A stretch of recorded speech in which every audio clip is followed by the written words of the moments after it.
아, 그다음에 요까지가 투자 평가 기법의 주요 기법들을 설명을 드렸고요. 여기서 한번 리마인드를 한번 해보시죠.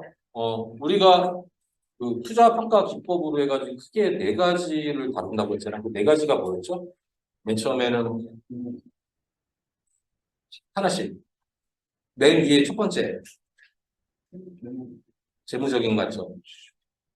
두 번째, 얘기 좀 해주세요. 네? 정성적 방법. 세 번째, 다중적 특정 방법. 네 번째, 통계적 방법. 네. 그래서 재무적인 방법에는 크게 두 가지 정도 기억해라. 첫 번째, TCO. 두 번째, CBA. 그럼 근데 CBA가 또 네 가지 정도가 있다고 그랬잖아요. 첫 번째, 뭐가 있었죠? 대표적인 거 하나, ROI. 두 번째, NPV. NPV. 세 번째, IRR, 내부 수익률. 네 번째, 회수기간. 페이백 피리어드. 리마인드 하는 건 이유가 있는 거예요. 네.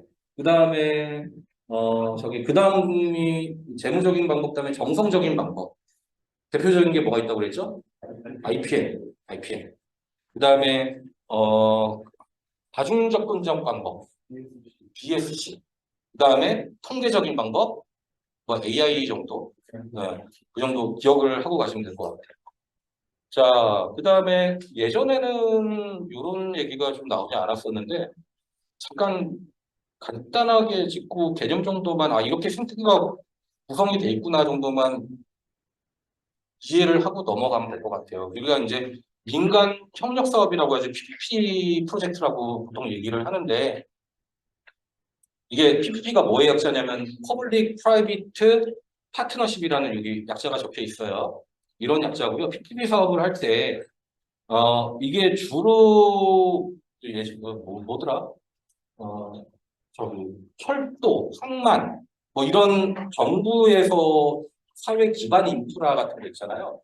이런 것들을 원래는 일반적인 과거에는 정부가 통제를 하고 모든 걸 다 관리를 했는데 점점 정부 조직이 비대해지고 그다음에 그 모든 거를 다 할 수 없잖아요. 그러니까 주로 정부가 법이나 규제나 이런 것들을 책임지고 풀어주고 활성화시켜주고 그것들에 대해서 민간 사업자가 들어와서 실제 그것들을 구축하고 운영을 하든가 이렇게 해가지고 민간 사업자는 법의 테두리 안에서 딱 그 구조 안에서 수익을 창출할 수 있게끔 하는 그런 사업을 그러니까 이제 민간 협력 사업이라고 하고요. 그래서 이런 것들이 봤을 때 지금 그 대표적인 게 뭐 지하철 같은 거 있죠.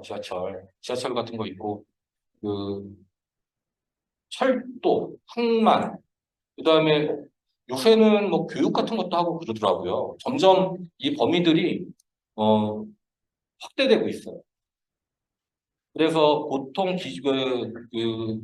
생태계에서 이루어지는 주요 활동들은 이제 정부 활동하고 민간 활동들이 주로 이제 이루어지는데 쭉 읽어보시면은 정부에서는 뭐를 할 것 같아요? 이게 우리가 배웠던 거버넌스 측면에서 한번 생각해 보면 정부가 거버넌스를 해야 되잖아요. 정부가 이런 활동들을 하고 있어요. 계획 수립부터 해가지고 그다음에 지원해주고 뭔가 거기에 대해 평가하고 아까 봤던 우리 그 코빗 또는 베라이티 쪽에 배웠던 이벨루에이트, 다이렉트, 모니터 여기하고 되게 비슷한 활동들을 하고 있는 거예요. 그다음에 민간에서는 뭐 같아요? 여기 쭉 읽어보시면 설계하고 건설하고 운영하고 자금 조달하고 이게 약간 좀 IT가 하는 일하고 비슷하죠. 코비드 때. 그렇게 해서 이렇게 협력해가지고 하나의 국가 체계를 기반 시설을 운영해 나가고 있다. 이렇게 보시면 될 것 같아요. 이런 게 왜 필요하겠어요? 1인 기업은 이런 게 필요 없겠죠. 이게 우리가 큰 대규모 조직이기 때문에 이런 체계가 필요한 겁니다. 뭐 여기 그냥 좀 참고 삼아서 아시면 돼요. 이런 민자 사업에는 주로 이제 수익형하고 임대형 민자 사업이 있는데 이 수익형 민자 사업이라는 거는 사실상 그 뭐라고 할까요? 해당되는 저기 그 사람 이용을 누가 하죠? 국민들이 하잖아요. 이 국민들한테서 사용료를 직접 이렇게 징수해가지고 본인이 투자했던, 건설했던 거에 대한 비용을 회수하는 그런 방식으로 이제 그 수익형 민자사업 방식이라고 그래요. 근데 이제 임대형이라는 거는 사실 누구한테 돈 받냐면 국민한테 받는 게 아니고 사용료를 받는 게 아니에요. 사용료를 받는 게 아니고 정부로부터 해당되는 기반 시설을 임대를 사업자가 하고 아, 아니죠. 그 반대로 말씀드린 거죠. 구축을 했잖아요. 구축을 정부한테 임대를 해주고 정부로부터 그런 시설 임대료를 받는 거지. 받아가지고 수익을 창출하는 그런 방식인 거예요. 그런 정도만 좀 알고 가시면 될 것 같고요. 그래서 뭐 여러 가지 이런 생태계로 구성이 돼요. 지금 근데 임대형 같은 경우에는 조금 더 복잡하죠. 보시면 해당되는 중간에 그 수익형 민자사업하고 좀 차이점이 어디 같으세요? 결국에는 여기 있죠. 서비스 자금. 이것들을 임대형 같은 경우에는 자금의 흐름이, 돈의 흐름이 어디로 되어 있죠? 수익형은 이렇게 해서 이루어지잖아요. 예, 저기 임대형 같은 경우에는 이렇게 이루어지고 있죠. 그런 것들이 좀 다른 방식입니다. 이게 하나의 과거에 우리가 포트폴리오 관리할 때 얘기했던 이런 게 뭐예요? 비즈니스 케이스 같은 거예요. 비즈니스 사업계 모델 같은 거. 이런 모델 가지고 이제 사업을 해 나간다는 거죠. 자, 눈이 아프네요. 이렇게 보니까. 이거까지 꼭 알아야 되는지 모르겠는데, 이게 크게 이 사업 PPP, 그러니까 민간 협력 사업의 사업 방식이 뭐 크게 DBFON 방식, 뭐 BOT 또는 BOT 방식, 그 다음에 뭐 RFI 방식 이런 게 있대요. 근데 이거 이따 정도만 하고 쭉 한번 읽어보시면 넘어가면 될 것 같아요. 이런 것들이 시험에 나오고 그러진 않는데 그냥 민자 사업의 뭔가 전체적인 유형 같은 거 정도를 한 번쯤 보고 지나가시는 정도로 하시면 될 것 같습니다. 이게 앞에 뭐 DB, FOM 이런 거 있잖아요. 이게 되게 복잡해 보이는데 그냥 생각해 보면 아까 여기 뭐죠? 이 건설, 빌드, 그죠? 디자인 D 이렇게 돼 있죠. 그 다음에 뭐 오퍼레이팅 O, 그 다음에 자금 조달 F, 그죠? 요런 앞글자를 따가지고 방식을 얘기를 한 걸 거예요. 왜냐면은 이거 D는 디자인의 약자일 거고요. 이 B는 빌드, 그다음에 F는 파이낸셜, O는 뭐겠어요? 오퍼레이팅, 그죠? 그다음에 M은 뭔가 모니터, 뭐 이런 거 약자 아닐까요? 그런 식으로 약어들이 있다. 그래서 그 전체적으로 다 하는 방식은 그 전체 사이트를 다 명시해서 DBFOM 이렇게 얘기를 하는 거고 그 중에 일부만 하는 거에 따라서 예를 들어서 빌드, 운영, 트랜스퍼 이렇게 하는 경우는 BOT 이렇게 얘기를 한다. 이 정도만 좀 아시면 될 것 같아요. 이제 BOT 여기 있네요. BOT 빌드 오퍼레이션 트랜스퍼 BTO는 이게 좀 순서가 T와 O가 바뀐 거죠. 이런 방식이고 BO는 그 실제 B5에서 5가 하나가 더 붙네요. 이게 아운 오퍼레이트 뭐 이런 식으로 되고 컨세션이라는 방식도 있다. 그러니까 BTO하고 B55 그다음에 DBFOM 요 세 개 정도만 이해하시면 될 것 같아요. 이걸 다 아실 필요도 없고요. 자 이렇게 해가지고 투자 평가까지 다 끝났어요. 투자 평가까지 다 끝났고 이제 IT 기획 및 조직화의 거의 끝자락인데 그 ISP하고 EA 이 두 가지가 남아 있거든요. 그것들을 좀 얘기를 시작을 할 거예요. ISP가 뭔지 혹시 해보셨다, 경험을 해보셨다. 기획하시는 분들은 이런 것들 많이 하시거든요. 없네. 대부분 다 이제 ITIL이나 ITSM 익숙하신 거예요? ITIL 아신다. ITSM 아신다. ITSM은 조금 아시고 일단은 모르신다는 전제로 좀 쉽게 설명을 드릴게요. ISP라는 거는 영어 약자를 보시면 Information Strategy Planning이라고 돼 있어요. 이게 그 앞글자를 따서 ISP라고 하는데 이게 뭐냐면 정보와 전략 계획 수립이라는 그 한국말로 얘기를 하면 그렇게 돼요. 근데 정보와 전략 계획을 왜 수립할까요? 일단 대상을 식별해보죠. 정보와 전략을 수립한대잖아요. 그럼 그 대상은 현재 정보화돼 있을까요? 안 돼 있을까요?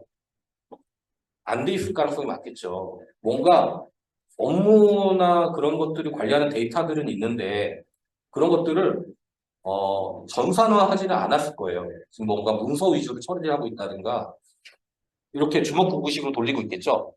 그런 것들을 정보화를 통해서 또 정보 시스템으로 만들기 위한 그런 계획을 수립하는 걸 ISP라고 하거든요. 그래서 지금 한번 위에 다시 한번 읽어보면 정보와 전략 계획은 ISP는 사업의 목적이나 목표를 달성하기 위해 IT 기술을 이용하여 어떻게 새로운 기회 또는 경쟁력 우위를 창출하는 걸 제시하는 거. 이거 외우실 수 있겠어요?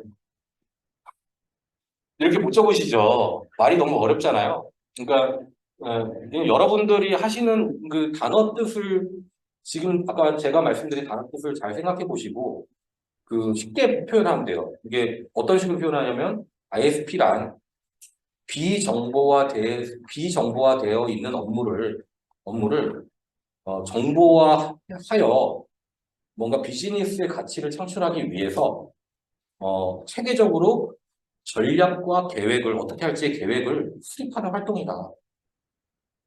말이 조금 쉽죠. ISP를 그냥 제가 푼 거거든요. 이런 식으로 얘기를 해나가기 시작하면 굳이 외우지 않아도 ISP에 대한 단어의 뜻만 생각해 보셔도 여러분들이 이것들을 이렇게 정의를 내리실 수 있거든요. EA도 마찬가지예요. 그렇게 뭐 ISMP 뭐 그런 단어들을 살펴보실 때 어렵다고 생각하지 마시고 그것들을 곰곰이 한번 생각해 보세요. 그거를 그 뭐죠? 여러분들 제가 처음에 공부할 때 이걸 다 외우려고 그랬거든요. 집에 가가지고 정보전략계획은 사업의 뭐죠? 목표를 달성하기 위해서 IT 정보 기술을 어떻게 하고 이걸 계속 반복을 했더니 어, 공부가 너무 어렵더라고요. 공부가 너무 어려워요. 그렇게 하면 안 돼요. 그렇게 적어도 사실 채점자는 점수를 가산점을 주지 않아요. 똑같아요. 편하게 쓰시면 되는 거예요. 자기가 공부한 인사이트를 가지고 단어 틀을 잘 풀어주시면 됩니다. 그러면 정보 전략 계획 수립이라는 게 어, 보통 보면은 어떤 일들을 하는가 일단은 개요적인 측면에서 보면은 일단은 뭐 어떠한 저기 뭐야 이렇게 피라미드 구조가 있대요. 이 피라미드 구조로 해가지고 세 가지 사이드와 네 가지 레벨 해가지고 세 가지 사이드 네 가지 레벨 이렇게 관리를 하는데 보통 보면은 실질적으로 세 가지 영역은 정보화를 해야 되는 거잖아요. 그러니까 뭘 다루겠어요? 당연히 데이터를 다루겠죠. 그죠? 그 다음에 기술을 다룰 거예요. 그 다음에 액티비티 하는 활동들을 다룰 거예요. 그죠? 이런 거를 다루는 거고요. 그 다음에 세 가지 레벨에서는 뭔가 전략적인 측면하고 분석적인 측면, 그 다음에 이거 뭐 측면이라기보단 단계 같은 거죠. 단계. 전략 수립 단계, 그 다음에 분석 단계, 그 다음에 시스템을 디자인하는 단계, 그 다음에 구축하는 단계로 해서 이런 것들을 진행을 한다. 여기 보면 그 옆부분에 뭐가 있죠? 데이터와 액티비티. 이렇게 있죠. 이걸 이제 세워놓은 거예요. 세 가지 측면을 가지고 피라미드 구조로 쫙 이렇게 탑을 쌓아 올린 거예요. 쌓아 올렸다고 보시면 돼요. 네, 이제 좀 과거 얘기를 해야 되는데, 그 ISP 프로젝트를 과거 20년대 초반에 되게 많이들 했어요. 근데 무슨 문제가 있었냐. ISP 하면 주로 누가 들어와요? 이 기획 단계 하거든요. 우리에게 아무것도 없어. 무야. 지금 현재 상태 무야. 업무는 있어. 근데 시스템에 아무것도 없는 걸 만들어내야 되잖아요. 그러니까 누굴 부르냐면은 여기 누가 들어오냐면 기획 단계니까 컨설턴트들이 많이 들어와요. 그러면서 컨설턴트들이 이 전략을 그런 그 컨설턴트들은 그런 걸 잘하거든요. 그러니까 뭐 전략, 비즈니스 측면에서 이렇게 하면 사업 가치가 극대화돼요. 이런 거 통계 같은 것들 많이 논문들 많이 보잖아요. 그래가지고 비즈니스의 전략과 목표 수립하고 그것들에 대한 원칙을 논리적으로 잡고 그것들에 대한 방향성을 잘 잡아요. 그리고 그렇게 한 다음에 그걸 가지고 뭔가 개념적인 그림을 그려나가요. 그것까지 하는 게 ISP예요. ISP. 이제 그게 보통 하면은 한 짧은 것들은 한 달, 길면은 세 달, 이 정도 하거든요, 프로젝트를. 컨설턴트가 보통 한 2명에서 3명 정도 들어가요.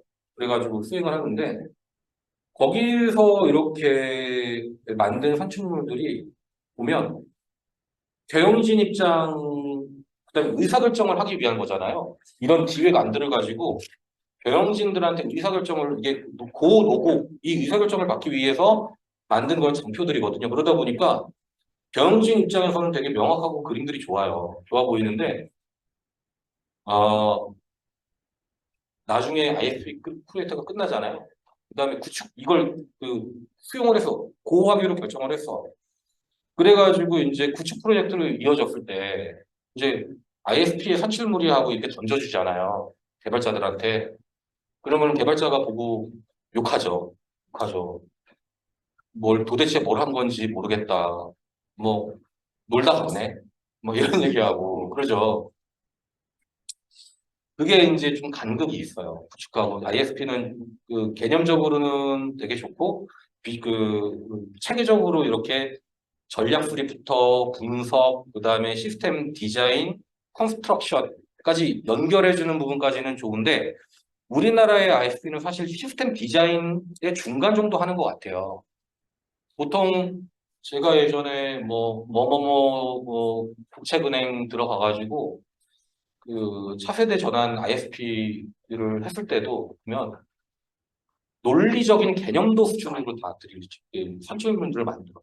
그러면 그 안에서 그것들이 나중에 엔지니어들 와가지고 그걸 보면 이건 누구나 다 그릴 수 있는 그림인데 근데 이거에 대한 기능 요건은 뭐고 화면 메뉴는 어떻게 해야 되고 로직은 어떻게 해야 되고 구조는 어떻게 해야 돼? 그러면 그 갭이 없어요. 그럼 결국에는 어떻게 되냐면 그냥 구축하는 그 PL급의 설계 디자이너들 있잖아요.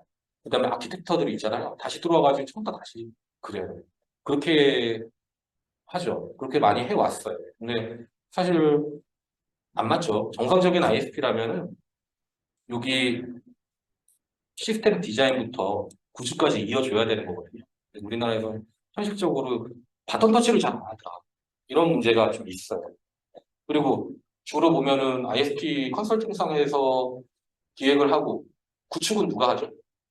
대형 SI 회사에서 하잖아요. 음, 전혀 맞지를 않아요. 맞지를 않고. 음, 약간 그거하고도 비슷한 것 같아요. 느낌이. 아까 보면은 프로젝트 시작하는데 저희 처음에 기획한 사람들 바꿔가면서 제가 시작했잖아요. 저는 구축만 했을 뿐인데 끝나고 나면 저는 지금 현재 담당자일 뿐인데 하는 그런 비슷한. 그래서 예전에도 그런 문제가 많아서 모 회사에서는 보통 근데 ISP를 왜 하냐 그러면 그 ISP 기획을 하잖아요. 그러면 그 다음에 경쟁 입찰을 해가지고 구축 사업으로 넘어갈 때 그 ISP를 한 회사 있죠. 거기하고 컨소시엄을 맺은 회사나 아니면 그 그룹에 속한 그런 그룹이 있을 거잖아. 그런 데서 제안을 하면은 상당히 그 수주 확률이 높아지거든요. 그러니까 예전에 보면은 뭐 S사나 뭐 L사 이런 데 보면 ISP하고 뭐 EA 같은 기획 프로젝트를 한 두세 명 또는 네네 명 집어넣어주고 거의 공짜로 해줬어요. 거의 공짜. 왜? 구축 사업 하려고. 구축 사업 하려고. 그러다 보니까 이제 문제가 생기는 거죠. 문제가 생기는 거죠. 그런 약간 좀 뒷배경 같은 게 있어요. 음,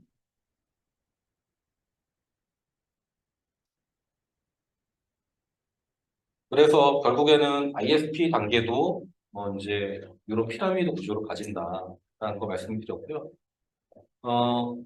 ISP는 주로 이제 그 어떤 단계, 아까 전에 피라미드에서 이 단계들을 봤잖아요. 그것들을 조금 더 상세하게 약어식으로 말하면 일단은 정보 전략 계획을 수립해요. 전략 수립한다는 얘기고요. 그걸 이제 ISP 한다고 그러고요. 그걸 사업 영역 분석하는 것들은 BAA 해가지고 비즈니스 에이리어 어널리시스 뭐 이런 식으로 얘기를 하고요. 그다음에 BSD, SD가 구축이에요, 구축, 디스트럭션. 그래가지고 그 잘못 말했.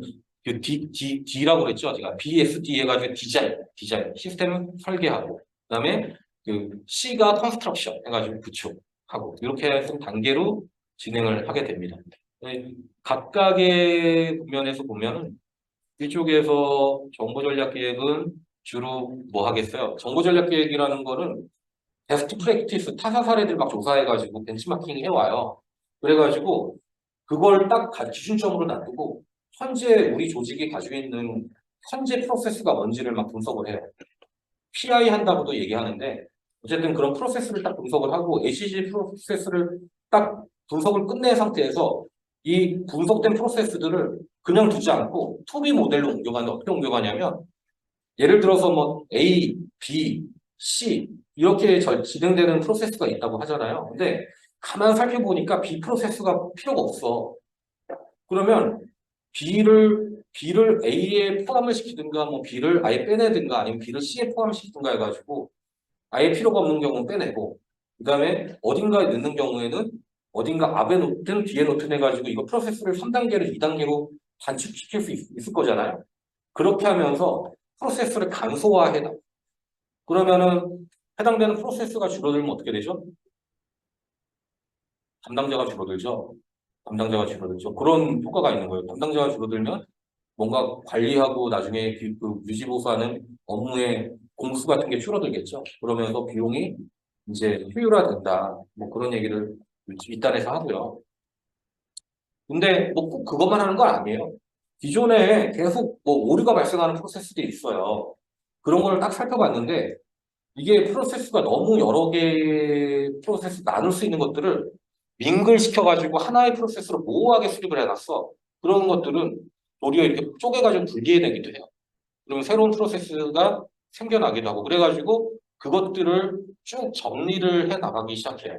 그것들을 뭐 하냐 그러면 PI 프로젝트를 한다고 그러거든요. PI 프로세스 이노베이션. 근데 이 프로세스 이노베이션이 나중에 가면은 그 BPR이 돼요. BPR. 프로세스 혁신 뭐 이런 얘기. 어, 요새도 많이들 해요. 요새도 많이 하고. 그 다음에 이게 전략 계획이 이런 식으로 해가지고 어떻게 프로세스들이 좀 정제가 되고 어떻게 같이 알게 되면 이 프로세스별로 하나하나 우리가 필요한 기능들이 있을 거잖아. 이 하나의 예를 들어서 뭐 처음에 첫 단계 예를 들어서 정보 수집하는 단계가 있다고 해. 과거에는 그것들을 수작업으로 문서들을 하나하나 담당자가 스캔해가지고 그것들을 이렇게 받아가지고 그것들을 뭔가 시스템에다가 입력을 한다든가 다른 시스템에 입력을 하고 있었다고 한다면 이것들을 어떻게 프로세스 단축하기 위해서 결정했겠죠. 방향성을 우리 그렇게 하지 말고 요새 신기술 도입됐는데 광학 문자 인식 기술이라는 좋은 기술이 있더라.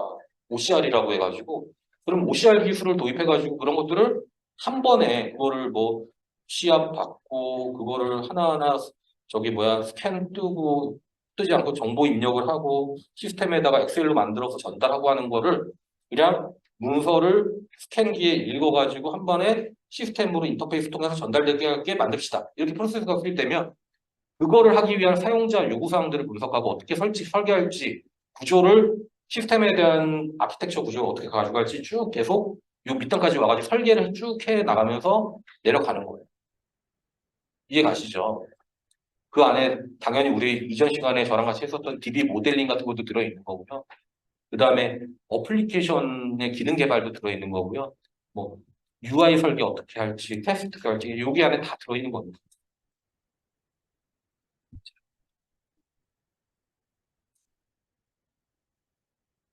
어, 그래서 이것들 지금 여기 보시면 이 그림은 근데 사실 뭐 이런 것만 있는 게 아니에요. 여러분들 보시면 관리 기법 이런 것도 있고요. 그 다음에 뭐 이런 것도 있어요. 그 다음에 보시면 좀 느리네. 이런 것도 있어요. 이게 어, ISP 자체는 뭔가 이렇게 우리가 어느 정도 용어가 표준이 돼 있는데 사실 그거를 하는 그 수행사들마다 각각의 자기네들만의 방법론이 있거든요. 방법론이 있는데 여기 방법론 이 이노베이터라는 방법론 이론과 같은 경우에는 삼성 SDS 거고 여기 같은 경우에는 또 PPC라는 또 다른 방법론이 있대요. 그리고 여러 가지가 다 있을 수 있어요. 여기 같은 경우에는 한국전산업 과 엔더스 컨설팅이 공동으로 개발한 방법론이래요. 뭐 이런 게 있는데 다 아실 필요가 있냐? 없다. 다 아실 필요가 있는 건 아니고 근데 보시면 이 방법론을 한번 책 돌아가시면서 보시면 알겠지만은 생긴 형태가 다를 뿐이지 골자는 비슷해요. 골자는. 이 보시면 결국에는 주로 이제 제가 볼 때는 ISP에 대한 방법론이라든가 그 단계를 한번 기술하시오가 나오면 여러분들 이 중에서 편한 것들 위주로 해서 그 단계만 기억하시고 적으시면 돼요. 하는 일들은. 근데 저는 예전에 공부할 때 여기 이 이노베이터 이 방법론이 뭔가 좀 명확해 보였어요. 그래가지고 이걸 가지고 쭉 환경 분석, 현황 분석, 목표 모델 수립하고 실행 계획 수립. 요 단계를 외우고 나머지는 내가 하는 일들을 막 적었거든요. 이렇게 하는 것들을 이렇게 암기하실 필요는 없어요. 근데 적어도 그 핵심 프로세스 정도만 알면 돼요. 그래서 우리가 어디들 들어가서 없는 거를 새로운 일을 하실 때 여러분들이 어떻게 접근하세요? 들어가서 업무 환경 같은 거, 근무 환경 같은 거, 일이 어떻게 되는지 자료 수집도 하고 그렇게 하시잖아요. 그게 뭐예요? 환경 분석이에요. 그죠? 그 다음에 실제 이제 내가 일을 하기 위한 제반 주변들을 다 파악을 했어. 그 해당되는 내가 들어갈 프로젝트 회사의 조직도 파악하고 근무 행태도 파악하고 근무 시간도 뭐 9 to 6인지 뭐 파악하고 그 다음에 해당되는 업무 절차는 어떻게 해야 되는지 커뮤니케이션은 어떻게 해야 되는지 다 이제 제반 환경들이 파괴됐어. 그 다음은 뭐예요? 자료 주세요 해가지고 자료들에 대한 내가 개발할 일에 대한 현재 에지지가 어떻게 되어 있는지를 물어보시잖아요. 물어보는 비법들은 뭐 다양하죠, 사실. 그 담당자랑 인터뷰하기도 하고, 그 다음에 어디 잘 되어 있는 조직 같은 데는 그 아예 문서화가 되어 있는 데 있어요. ERP 시스템 같은 데 들어가서 쫙 그 해당되는 시스템에 대한 모든 문서들 도출해 주세요 하면 그 EA부터 해가지고 ISP, 그 다음에 업무 프로그램 목록, 그 다음에 뭐 저희 업무 매뉴얼, 프로세스 정의서, Q&A까지 해가지고 일목요연하게 정리되어 있는 데도 많거든요. 그런 거 받아가지고 현재 에지즈 그들이 하고 있는 업무가 어떻게 되어 있는지를 분석해 나가는 거예요. 그죠? 근데 이 분석이 끝나면은 분석을 그냥 분석하고 끝내지 않잖아요. 뭔가 분석을 통해 가지고 여러분들 뭘 도출하죠? 시사점. 현재 프로세스가 이렇게 돼 있는 건 잘 알겠는데 이게 더 좋아지기 위해서는 우리가 보니까 이러한 시사점들이 있더라. 그래서 그런 시사점을 봤을 때 우리가 이제 앞으로는 이렇게 좀 가야 되지 않겠어요? 이런 얘기를 하시거든요. 그게 이제 목표 모델 수립하는 단계.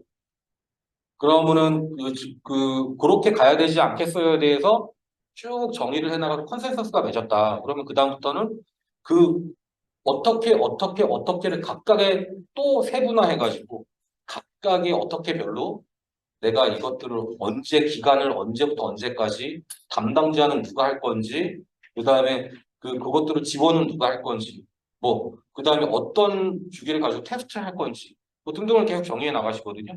그런 것들을 쭉 실행계획 수립 단계에서 이렇게 하는 겁니다. 그래, 맨 마지막으로는 해당되는 것들에 대한 기대 효과도 분석을 해주고. 그냥 딱 상식적으로 우리가 하는 일을 생각하면 잘 이해가 가시죠. 가는데, 아까도 말씀드렸지만은 이런 방법들에는 좀 실제 구축과의 간극이 좀 있어요. 간극이. 그래서 문서들은 되게 정리가 잘 돼 있으나 사실 IT 세계 엔지니어들이 보기에는 그 수준이 좀 그러니까 떨어진다라고 얘기하기는 어려울 것 같고요. 뎁스가 깊지가 않아. 깊지가 않아. 그러니까 우리는 막 함수 생각하고 A 더하기 B는 C 막 생각하고 막 이러잖아요. 근데 그 수준까지 안 가 있고 그냥 일정 계획 수립하고 이럴 때 비용 얼마 들고요. 이때 몇 명 투입되고요. 그때 언제까지 뭘 구축해야 되고요. 언제까지 뭘 구축해야 이런 얘기만 하니까 그러니까 이거 가지고 뭐 어쩌라고 뭐 이런 얘기가 나오는 거죠.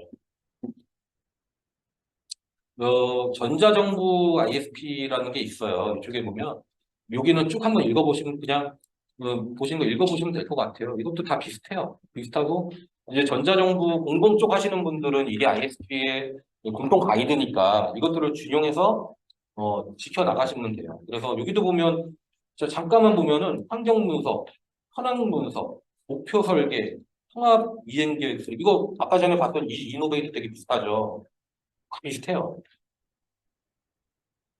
타당성 분석하고 근거적 분석하고 쭉 이렇게 해 나간다는 거예요.